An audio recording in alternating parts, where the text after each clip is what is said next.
ताजमहल अने अना सारमीनी कुतुब मीनार अना सारमीनी यारद्रा हायरगा ओइदब वा nganगनु कानदब नसागी जेसिका नंगसे मौर लेसाबिर अदुआना हाइगो मयामदा को अदुगा कुकी नुपीगी आइडेंटिटी से लोचोक ngang ओइब्रा अदु ओइरगदी मथंगदगी नंग सेलिबा फीदो अदु लौथोगा असुम कुकी नुपीगी असेंग मसक्तमदो ताकपिरो अदुनेना फजगने आइ खल्ले आइदि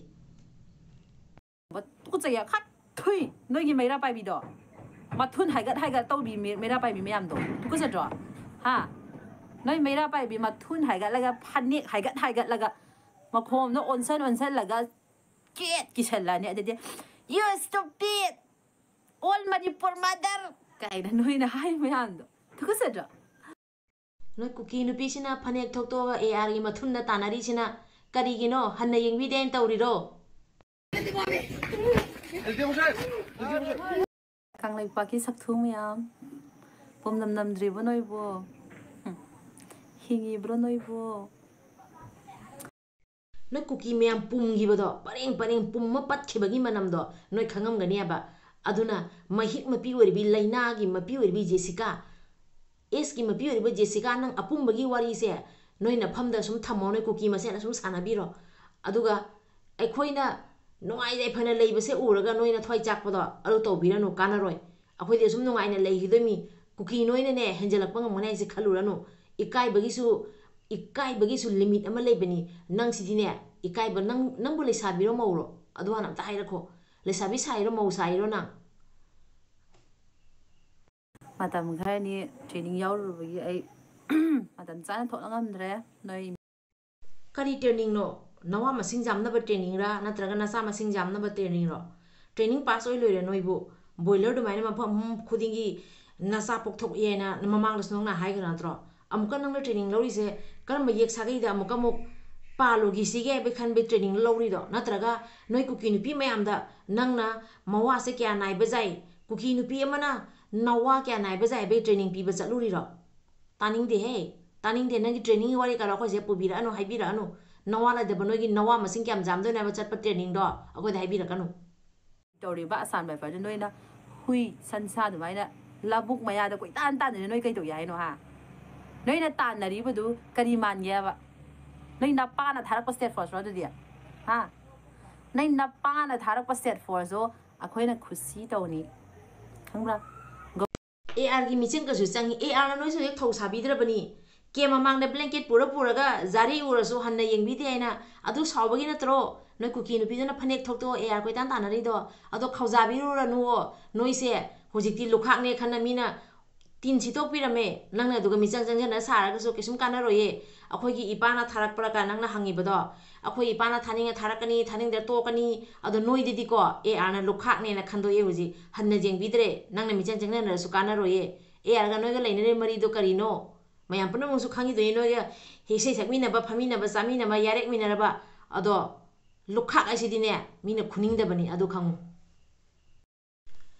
pari mon channel na mayam puna pu amuka so tram na okchari ngasi amuka mayang yafam da video ma pura lai chinau mayam adudi chinau mayam video se hawrasi aduga video se ga wahi wata phajada ba kya yawra ga su chinau singna ngakpi waina pari mom channel gi magi de request tawjari adubu haije ga dabadi kuki nupi ikai khangdabi mahik SIB ana bagi mapi oi ba kuki nupi se masina yamna taba nuai ta wahi wata khai ra pase ase magi oi ba matik chaba wahi amani ka tang haijege adubu ma mathang dana yengba kuki nupi Jessica mathang dana yengbo oi ra ga di ko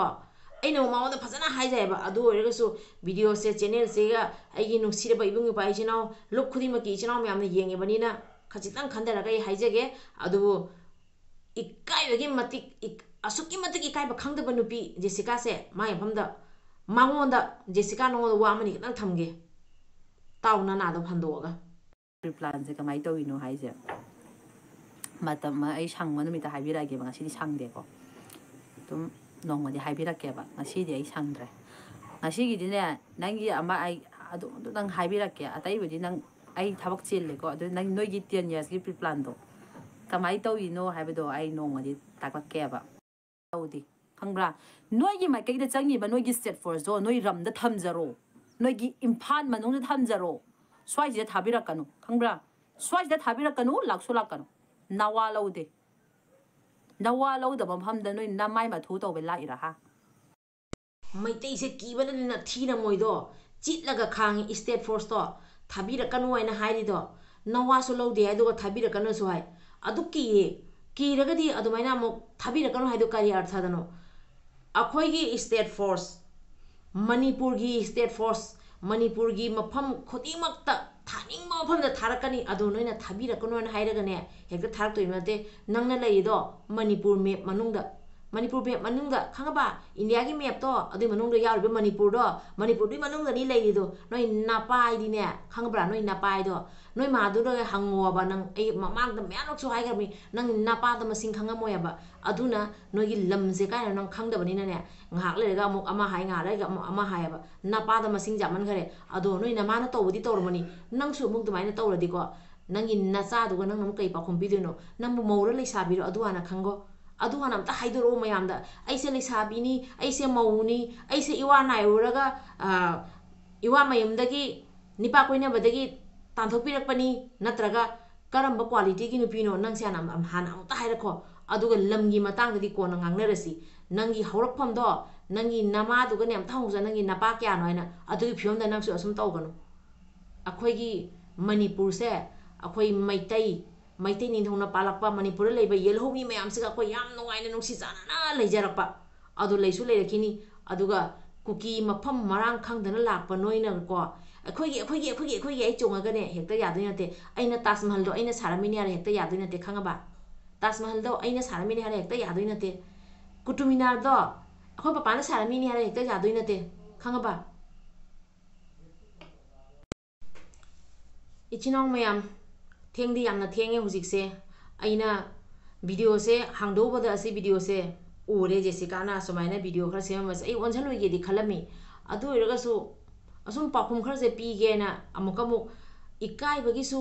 limit अमा लेबनी मासे अदुगी मतिक इकाइबा खंगदबा लेसाबिरसु मस खंगदबा मौरसु मस खंगदबा लोंचोक ngangbaisu इकाइबा नाइदबा नुपीना बो समाइ लोंचोक ngangbा नुपीना असुक्यामना लोंचोक ngangbा अदुदी मासे करी quality की नुपी नोइना म्यामनु सुम खंगबिरोबा cookie नोइना सुम खल्लो नोइगी cookie नुपी Jessica से मौरा लेसाबिरा अदुगा नुपी अमना असमाइ लोंचोक ngangbसे नोइ cookie the चटनाबरा cookie गी लमचटला असियान अमता थिगतपिरो अदुगा जेसिका नोंदा सोइन हाइगदबदो लेसाबिरदि लेसाबिगी मवोंगदा मवोइरदि मौगी मवोंगदा अदुगा नंग नसागी नंगसे मौरा लेसाबिरा अदुहाना म्यामना अमता खंगनबिरो फजना सेंगना आइदी हाइजगे आइदी मौनी आइगी फैमिली लेजै आइगी परिवार लेजै अदो आइगी अवाटपा करिसुम लेजदे इपा इमा इनेम्बोग इकुबोग इचिनाव इनाव नुपी इनाव निपा युपा निपा मौ इचा इवा इपुरोइबा लोइना सुनम लेजै इनेम्बोग इकुबोग केमा वाटपा लेते अइंगोंदेदि पुरमंगना सपोर्ट तौरी इनेम्बोग इकुबोग इवा अदैदि आइगी इवा इपुरोइबा इमा आइगी लेइरिबा इचिनाव मयाम पुरमंगना ने लोइ सपोर्ट तौरी को अदुगा नोगी मथों मरंग खंगदबा कुकी लोंचोप तंगांगा अलेमा सक्चबा लोंचोपना कुकी गी आइडेंटिटी ओइबदो अदु मै चाखतबुदि तौबिरानु नोइ कुकी लोंचोप ngang मखरा नंगु सपोर्ट तौरगने हेक्ता यादोइ नते कुकी दा स्टैंडर्ड खंगबा कुकी लेरंबा तारगति अदुगा हनामता चंगागा हंगबिरो नंगना ngangiba लोंचोप मैमदो कुकी गी चटनाबिरा कुकी गी फजबिरायना फजब मोंगदा ngang हेरगदि ngangbiro heitragadi mathangdagidi सेली फीदो लौथो सम ngangbiro aduna hena kuki gi asenga kuki no bi man bra yenge ko ado ichinaw mayam ngasi gi di loisan jalege aduga amuka su haijege channel se ga yengbi ba luk khudingi ichinaw mayam pun ki mafamda video si ga soiran yaro so ngakpiu wahi tabada khajing no ngai tawa yaro ga so ngakpiu aduga ina haijaga dabadi hojikti kuki nupi je sikai ba nupi se maunda adugi matik thina ngangwa su ko kaisum करी सुमा कायद Bryan आइगी मागिदे खंजबदगी आइना ngasi आइगी मागिदे वफम खरा थमजबनी अदुरगो समुका सुहाइजगे मयामना ताबा नुंगाइतबा लेरगा सुमयामना ngakpi waina channel ge मागिदगी रिक्वेस्ट तौजरी ngasi gidi loisanjarage ifrup ijatina yai फरे कंगलै पाकना yai फरे कुकी नुपी महिक चेनबी एस अनाबगी मपी कंगलै पाकी सक्थु मयाम पोमनम नमद्रिबो नोइबो हिंगिब्रो नोइबो तुकचया खत थुई नोइगी मैरा पाइबिदो मथुन हाइगत तौबी मैरा पाइबी मयामदो तुकचद्रो हा น้อยไม่รับไปบีมาทุนหายกันแล้วก็พันนี่หายกันแล้วก็มาโคมน้องอนเซนแล้วก็เกลียดกิเชลล่ะเนี่ยเดี๋ยว you stupid